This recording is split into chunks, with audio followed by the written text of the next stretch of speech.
let's pick it up here in verse 1. And David and the people that were with him lifted up their voices, and they wept until they had no more power. You know, it's something when somebody cries or weeps, but when they come to a place where they have no more cry in them because they've cried it all out, you're talking about some heavy duty brokenness and distress. And it says that they cried until they had no more power to cry. You know, it's one thing to go through a difficult time, but here David was at a place where he had zero. He had nobody to encourage him. He had nobody to pat him on the back and say, hey, listen, everything's going to be all right. There were times when Jonathan, his best friend, would strengthen his hand in God. And it was really, really an amazing relationship. But now he's in a place where he doesn't even have that.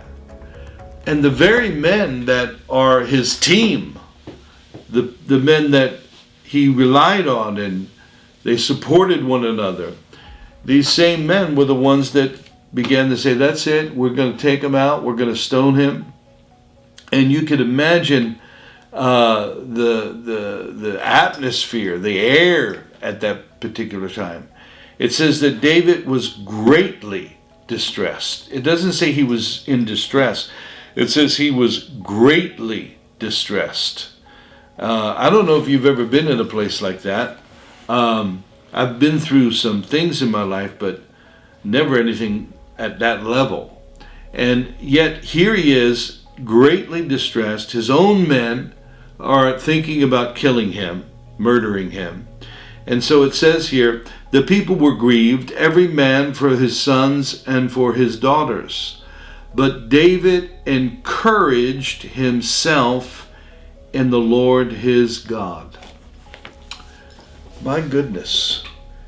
Can you imagine? How do you even encourage yourself in a situation like that?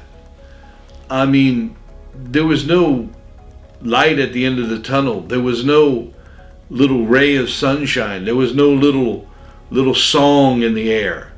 It was horrific. At this point in their lives, they're thinking all of their wives have been violated and killed and murdered, and their children, and they lost all their possessions. Everything was gone. There was just ashes there. And they didn't even know who did this. They didn't even know where to go, how we could even going to try to turn this around. And David, it says, encouraged himself. Some versions say, and David strengthened himself in God.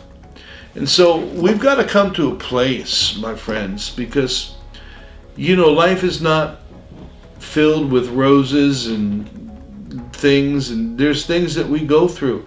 And who knows what the future holds for all of us. In our memory, just a couple of years ago, all the COVID things that we went through. People lost their jobs and businesses closed and so many things we went through. I remember when we came out of the COVID thing, just a few months after, you know, we started back up, we had lightning strike our electric panel here in the building and fried a bunch of cables and things. It was thousands and thousands of dollars worth of damage. We couldn't even meet in the church. We had to meet outside because there was no electricity in the church. I mean, you talk about things. We went through the floods. We went through the fire. We went through pestilence and all these different things. So we need to learn how to go through these things, not allowing ourselves to get discouraged or despair. It says that David encouraged himself in God. And so we need to learn to tap in to our source when things are going the wrong way. Recently, we've been dealing with a lot of different things, and there was a painter doing some painting in my house, and there was a loud noise, and he came and said, there's something wrong with the oven. And our microwave oven just blew up, and it just exploded right right before Thanksgiving. Crazy things happening. So, we can't get to a place where we're afraid to answer the telephone because of bad news. But we need to learn how to encourage ourselves, tap into the strength of God, into the animal of God, the encouragement of God. You got to come to a place where your your encouragement is not coming from things around you, but your encouragement is coming down from God. And so David encouraged himself in the Lord. I wish I could have seen, what did he do? Did he start praising God? Did he just start confessing the word of God? And then it goes on here where David starts inquiring of the Lord. And in verse 8 it says, "And David inquired at the Lord, saying, Shall I pursue after these troop? Shall I overtake them?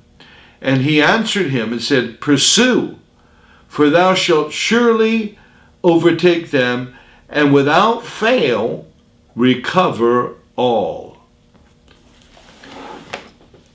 God told him, you're going to recover all. Now, I remember just a few years ago, I want to bring an analogy here that I think can really help us to grasp this picture.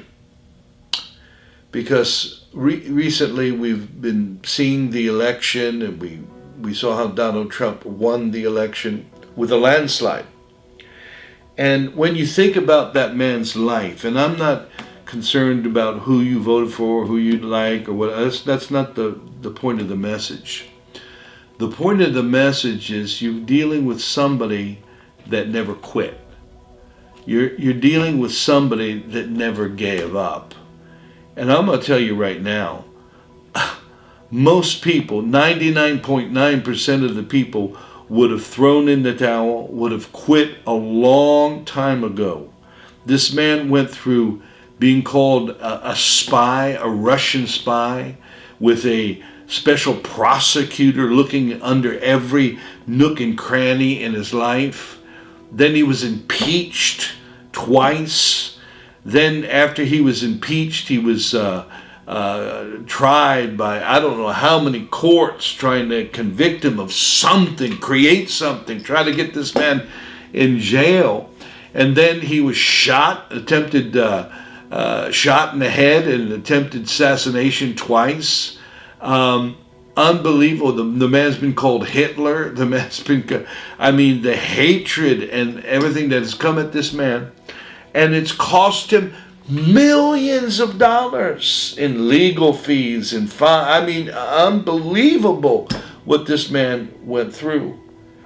And like I said, most people would have quit. And then how all of a sudden everything turned around. And the man that was persecuted, and the man that was maligned and criticized, and all of a sudden won the election. And he started doing he has like a little Trump dance he does. And now what's happening is people are doing his little dance.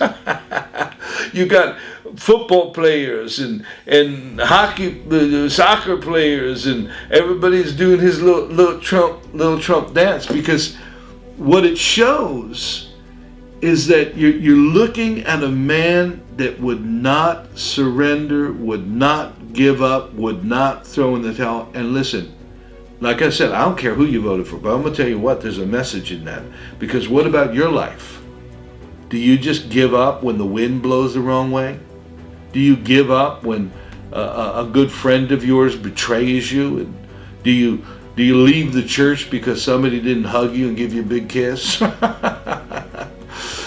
What is it? You can't be just giving up. There's Christians have just given up on church because somebody didn't like them, somebody said this, somebody hurt their feelings.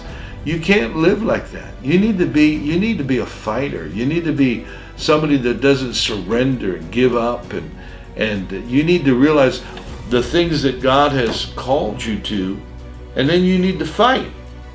You need to fight. When Trump got shot in the head, he rose up on his feet and said, "Fight, fight." People went crazy.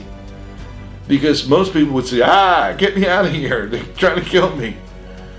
But the man would not give up. And I think there's a very powerful message in that. And the beautiful thing about it is that when David encouraged himself in God and then began to pray and seek God and ask the Lord, Lord, what do I do? And God said, go after him, because you're going to overtake him. And then God says, and you shall surely recover all. I remember back in 2020 when Trump lost the election, and everything just seemed to be going south.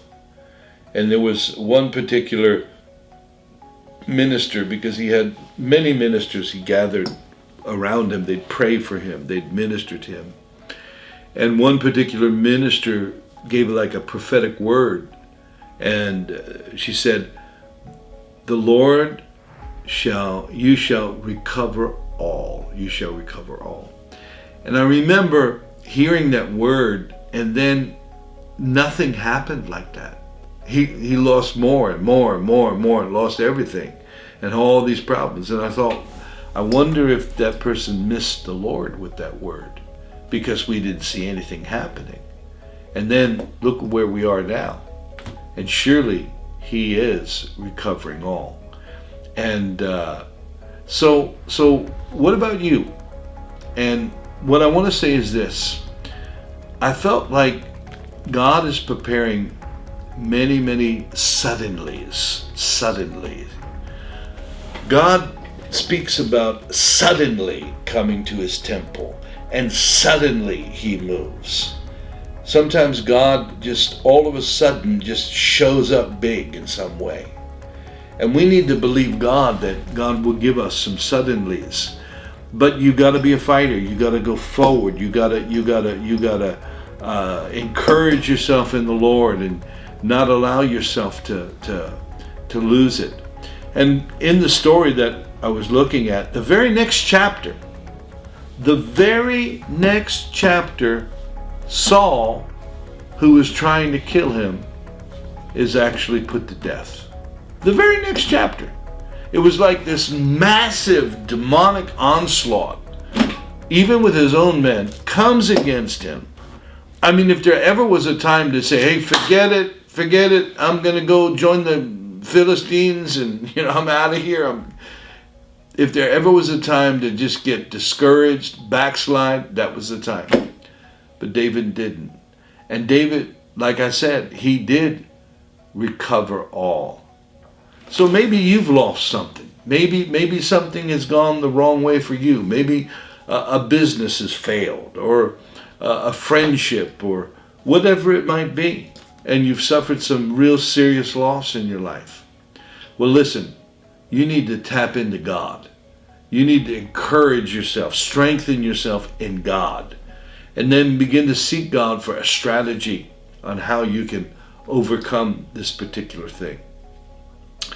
And so I want to pray for you tonight that are watching this, and be inspired, because people all around us have gone through horrific things. And like I said, we don't know what the future holds, but one thing I do know is that God has promised to go before us, and we can tap in to his strength. We can tap in to his anointing and power. And even though we go through some very difficult things, it says in Psalms 23, he shall prepare a table before us, before our enemies. Surely goodness and mercy shall follow me all the days of my life.